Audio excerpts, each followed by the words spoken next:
কোনো এক অপ্রকাশিত যন্ত্রণায় আমি প্রতিনিয়ত পুড়ে পুড়ে নিঃশেষ হয়ে যাই, যার কোনো প্রভাব তোমাকে স্পর্শ করতে পারে না।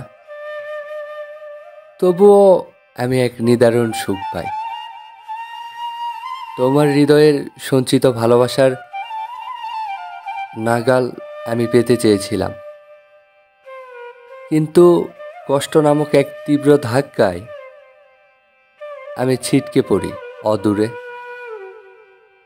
অথচ তুমি পিছনে একটিবারও ফিরে তাকাওনি। তোমার অভিমান, তোমার অহংকার অন্ধকারে অবাধ্য করে রেখেছ,